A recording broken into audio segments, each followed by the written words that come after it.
Hello everybody, this is Cory, Program Director for Elbert County Emergency Management. I'm here today to take a few minutes of your time to talk equine preparedness.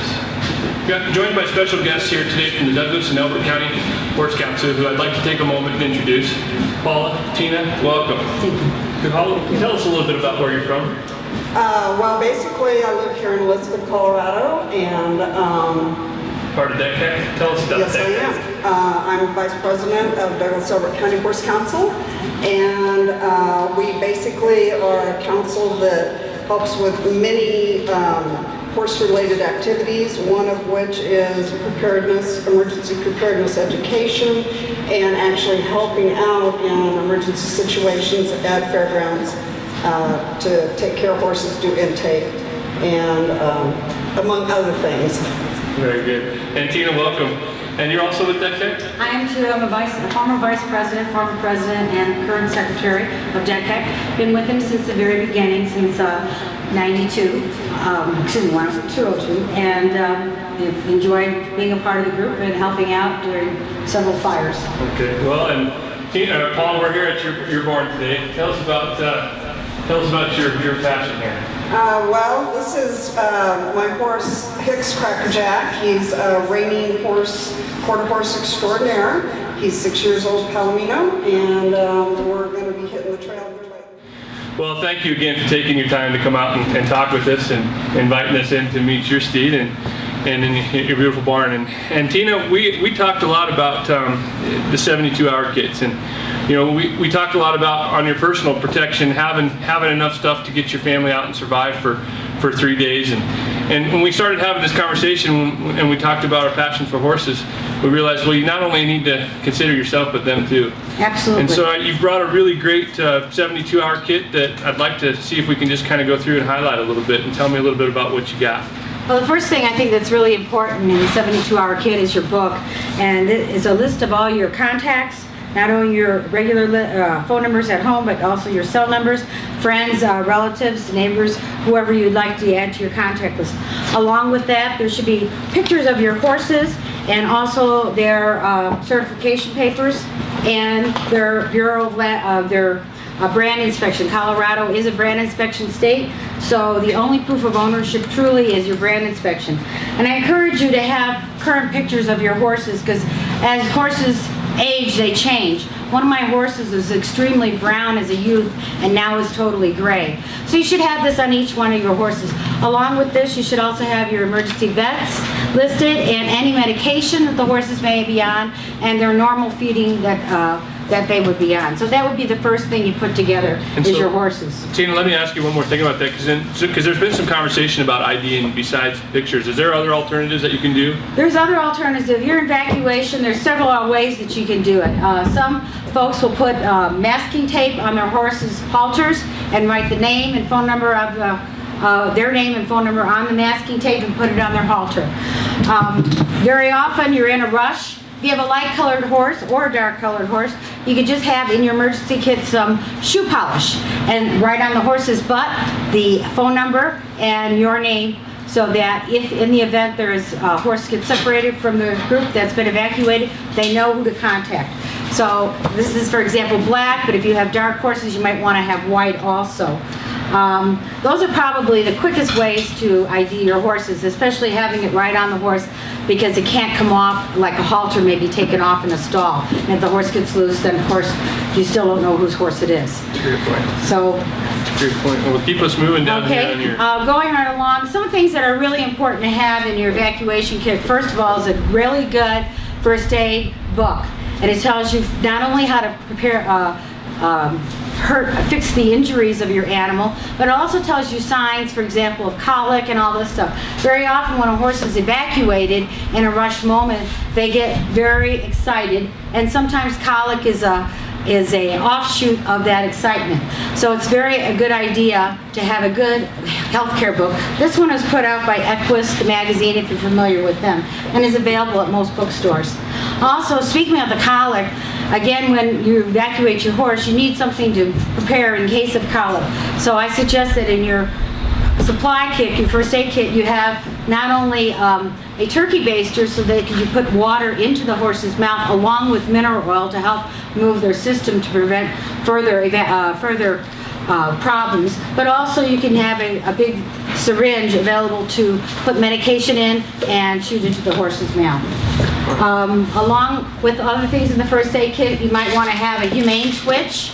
And the humane switch is very good to have in case you have to fix an injury and the horse is very fussy. And this way you can keep him steady and not have him injure any further. You might want to have a stethoscope and also a horse thermometer, so you can keep a track. If the horse is feeling lethargic, you can check his temperature and see if there's any problems in that area. So we have a horse thermometer too, along with regular bandages. And that's just your basic doctor style. Basic doctors, and you can pick that up at any kind of feed store or anything like that. Most of these things pick up at feed store. But you also want to have your bandages, and you want to have alcohol and my favorite thing, I use this also, this is made by Band-Aid. It's an antiseptic wash to wash the wound. That also deadens the area so the horse is not having as much pain. If you have a puncture wound, probably the best thing to use would be a scarlet oil, and this will help heal the wound from the inside out rather from the outside in, and prevents proud flesh also on an animal. Along with other kind of bandages, gauze pads, ointments. SWAT is another good thing to use around the area of an injury, as well as leg wraps, which you can also use to hold bandages in place, as well as the vet wrap. And then going on, if you do evacuate your horse and you're going to a public facility, for example, a fairgrounds, before you go in the stall, you want to sanitize the stall because you don't know what's been in there before. So you want to carry bleach with you and an empty spray bottle. You don't want to keep the bleach in the spray bottle because it will ruin the nozzle of it. So you want to keep your bleach separate, and that way you disinfect your stall before your horse goes in there. Another thing that happens is your horse is moving to a different area, is not accustomed to the water. Sometimes it's city water and they won't drink it because of the chemicals in it. So you want to have electrolytes available. And if you don't have regular powdered electrolytes, you can also use Gatorade as a quick fix. Stop at the grocery store, pick up a bottle of Gatorade, mix it in with their water, and that will help it will create them to drink more and prevent colic further. Some other things that you might want to have in your kit is an additional halter and lead line. And you also want to have a lunge line so that you can work your horse while it's evacuated. You also want to have gloves naturally. And you want to have a small radio so you can keep track of what's going on with the evacuation situation, a flashlight, additional batteries, grooming, buckets according to how many horses you have. If you have 5 horses, you have 5 buckets. You also want to have trash bags. And the reason why you want to have a trash bag is so that if the horse does incur an injury and it is swollen, you put ice in this trash bag. Not only can you use it to throw trash in, but you put ice in the trash bag and use the leg wraps to wrap a cold compress around the horse's leg or wherever the case may be. You want to have some brushes, hoof picks, just so you can groom your horse while it's gone. Also, if you have clippers, it's nice to have a pair of clippers so you can clear off an area of injury. Just hooks to keep around in case you want to hook your halter on the stalls and things like that. Pens, paper. Also, just some little pieces of leather. In case you have tack break, you can fix them quickly with the leather, little pieces of leather. And then you also want to have fly spray and paper toweling, and then also you want to have 3 days of hay and 3 days of feed if you grain your horses, but at least 3 days of hay. Everything should be figured on a 3-day basis. You want to have all your horses' medications if there's any that they carry with them, and that's about it. Well, and also don't forget yourself. You need to have water for yourself and bandages for yourself in your kit, because invariably you'll get injured while your horse is in an emergency state. Well, that's a great point. You've got some great stuff here, Tina, and I know the food and water is a very important one. And do you suggest keeping that, or do you guys have a process of keeping that in the trailer, or is that just ready to grab and go? It's usually right at the entrance of the barn. We usually keep extra bales of hay right there at the entrance, along with some grain and a sealed tub. And the evacuation kit's kept there, or it's usually kept in the tack room also. So those are the 2 places, but you want to have it someplace ready to go. Keeping it in your trailer, you can do it also. However, it deteriorates the medication from being in the sun. So it's better to keep it in a more shaded area so you're not deteriorating your medications. And I think, one of the other things that we've talked about with keeping a good accountability, Tina's shown us some great things here on the 72 hour on the preparedness, but having a good documentation of of all the stuff that you have that you would be taking out, so that if someone needs to account for it, or even in the situation of insurance and losing a barn to fire, that you know everything that you've got. So these are all great points. We talked about first aid. We talked about having the extra halters and leads, which is important. The other thing is really knowing what hazards you have in your area. Do you guys do once-overs on your place to know? You want to talk? Mitigate your property as best as possible, so that you don't have to worry about a fire coming right up to the house. So, for example, if you have bark, get rid of the bark, put stones in around the house instead, because the bark, again, has a low flash point and will flame very quickly, and just adds to the chance of your house going up in flames. Also, make sure your roof is in good shape, because any kind of loose shingles or anything like that can go up very quickly. We put metal roofs on our house to help prevent further fires in our area, in our home. So that's another thing. And mitigate around your barn. Make sure you don't have a lot of tall weeds. Cut them all down. Keep everything cut low around your barn and your home. That's a great point. I know one of the things that I was doing on my place was thinking about a 360-degree evacuation possibility.